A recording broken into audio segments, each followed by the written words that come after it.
Oke, kita mulai. Selamat malam semuanya. Hari ini kita memasuki Just Hope episode ke-135 dengan tema kontroversi dan kesaksian Yesus di Hari Raya Pondok Daun. Sebelum kita memulai sesi pada malam hari ini, mari kita satukan hati kita dengan berdoa, dalam nama Bapa dan Putra dan Roh Kudus. Amin. Ya Tuhan Yesus Kristus, bukalah mata hatiku agar aku dapat mendengar firman-Mu dan mengerti serta melakukan kehendak-Mu. Sebab aku adalah seorang musafir di muka bumi. Janganlah sembunyikan perintah-perintah-Mu dariku, tetapi bukalah mataku, agar aku dapat melihat keajaiban-keajaiban hukum-Mu. Sampaikanlah kepadaku hal-hal yang tersembunyi dan rahasia dari hikmat-Mu. Kepadamu aku menaruh harapanku, ya Allahku, agar Engkau menerangi pikiran dan pengertianku dengan cahaya pengetahuan-Mu. Bukan hanya untuk menghargai hal-hal yang tertulis itu, melainkan untuk melakukannya. Sebab Engkaulah penerangan bagi mereka yang berada dalam kegelapan, dan darimu datang setiap perbuatan baik dan setiap anugerah. Amin. Kemuliaan kepada Bapa dan Putra dan Roh Kudus, seperti pada permulaan, sekarang, selalu, dan sepanjang segala abad. Amin. Dalam nama Bapa dan Putra dan Roh Kudus. Amin. Sekarang saya akan bacakan untuk Katekismus Gereja Katolik, artikel 259 sampai 260. Karya-karya Allah dan pengutusan-pengutusan Trinitas. Sebagai karya yang serentak bersama dan pribadi, maka kegiatan ilahi menyatakan baik kekhususan pribadi-pribadi maupun kodratnya yang satu. Karena itu, seluruh kehidupan Kristen berada dalam persekutuan dengan tiap pribadi ilahi tanpa memisah-misahkan mereka. Siapa yang memuja Bapa melakukannya melalui Putra dalam Roh Kudus. Siapa yang mengikuti Kristus melakukannya karena Bapa menariknya dan Roh menggerakkannya. Tujuan akhir seluruh kegiatan ilahi ialah penerimaan makhluk ciptaan dalam persatuan sempurna dengan Tritunggal yang bahagia. Tetapi sejak sekarang ini kita sudah dipanggil untuk menjadi tempat tinggal Tritunggal Maha Kudus. Tuhan mengatakan, jika seorang mengasihi aku, ia akan menuruti firman-Ku, dan Bapa-Ku akan mengasihi dia, dan kami akan datang kepadanya, dan diam bersama-sama dengan dia. Oh Allahku Tritunggal yang aku sembah, bantulah aku melupakan diri sehabis-habisnya, supaya tertanam di dalam Engkau, tidak tergoyangkan dan tentram, seakan-akan jiwaku sudah bermukim dalam keabadian. Semoga tak sesuatu pun dapat mengganggu kedamaianku, membujuk aku keluar dari dikau. Oh Engkau yang tidak dapat berubah, semoga setiap saat Engkau membawa aku masuk lebih jauh ke dalam dasar rahasiamu.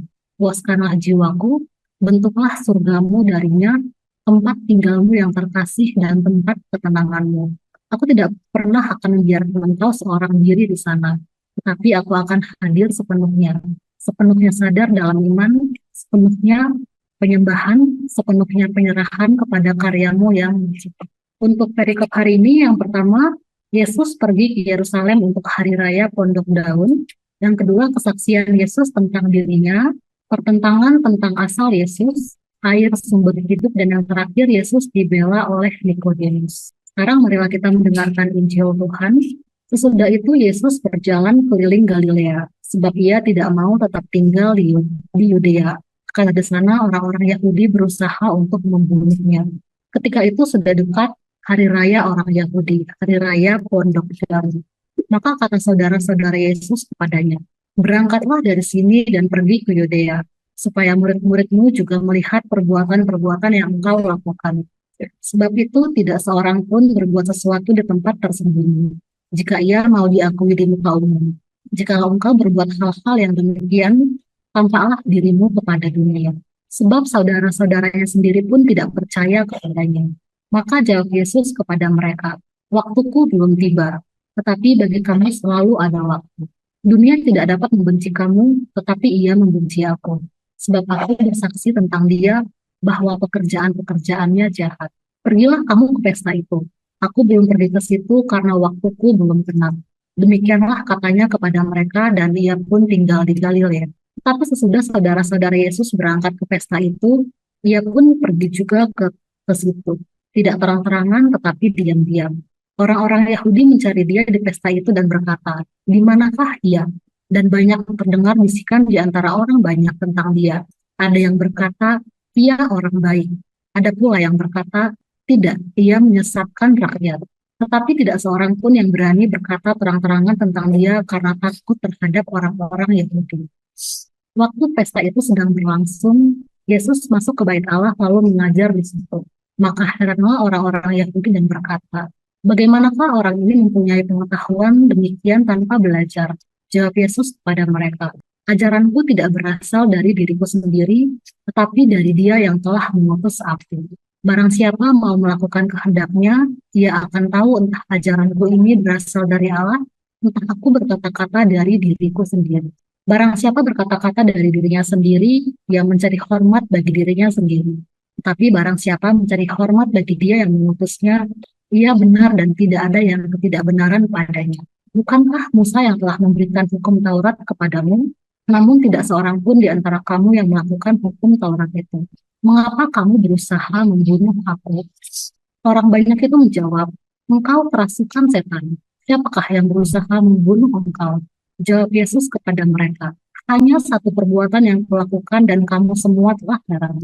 Jadi, Musa menetapkan supaya kamu bersunat. Sebenarnya sunat itu tidak berasal dari Musa, tetapi dari nenek moyang kita dan kamu menyunat orang pada hari Sabat. Jikalau seorang menerima sunat pada hari Sabat, supaya jangan melanggar hukum Musa, mengapa kamu marah kepadaku?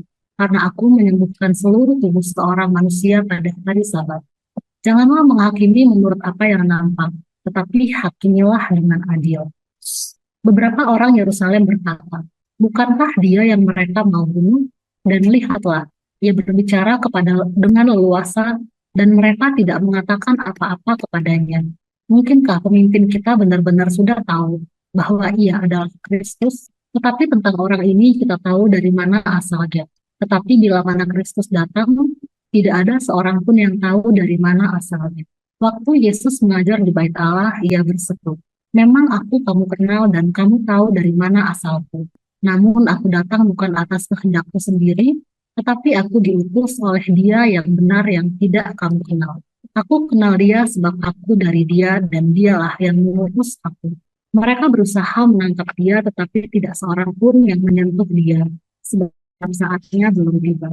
Tetapi di antara orang banyak itu, ada banyak orang yang percaya kepadanya dan mereka berkata, apabila Kristus datang, mungkinkah ia akan mengadakan lebih banyak mukjizat daripada yang telah diadakan oleh Dia ini? Orang-orang Farisi mendengar orang banyak membisikkan hal-hal itu mengenai Dia.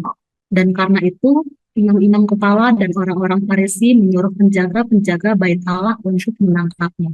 Maka kata Yesus, tinggal sedikit waktu saja. Aku ada bersama kamu, dan sesudah itu aku akan pergi kepada Dia yang telah mengutus aku.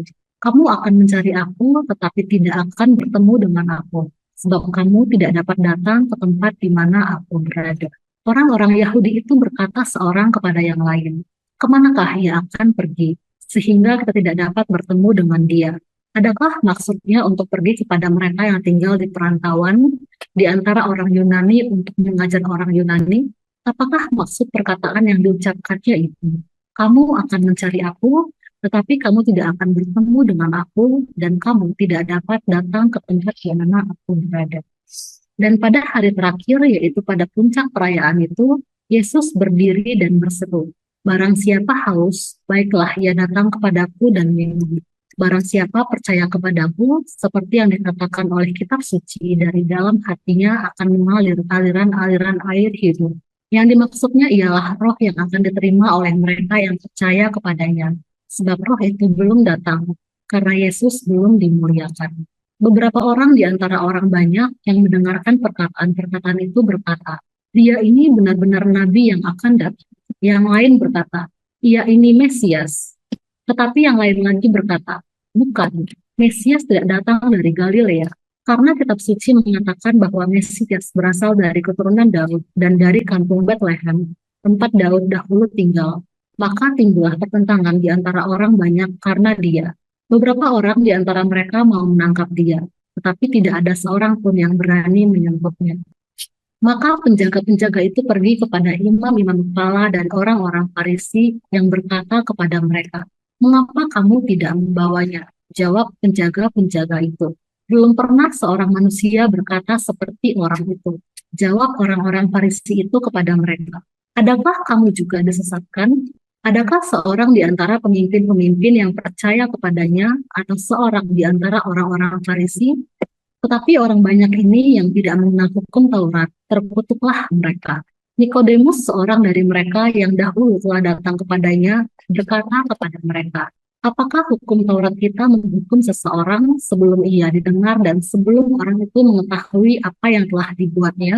Jawab mereka, apakah engkau juga orang Galilea? Selidikilah kitab suci dan engkau akan tahu bahwa tidak ada nabi yang datang dari Galilea. Demikianlah Injil Tuhan. Terpujilah Kristus. Penjelasan singkat, perikop ini menggambarkan misi Yesus ke Yerusalem di tengah ancaman pembunuhan. Di tengah perayaan Hari Raya Pondok Daun atau Sukot, terjadi perdebatan hebat mengenai asal-usul dan otoritasnya. Puncaknya, Yesus memproklamirkan dirinya sebagai sumber air hidup, Roh Kudus, yang memicu pembelahan opini di antara orang banyak. Bahkan di kalangan para pemimpin agama, di mana Nikodemus mulai menunjukkan keberaniannya untuk membela keadilan. Untuk materi selanjutnya akan dibawakan oleh Kak Dato. Silakan. Oke, terima kasih, Deta. Oke,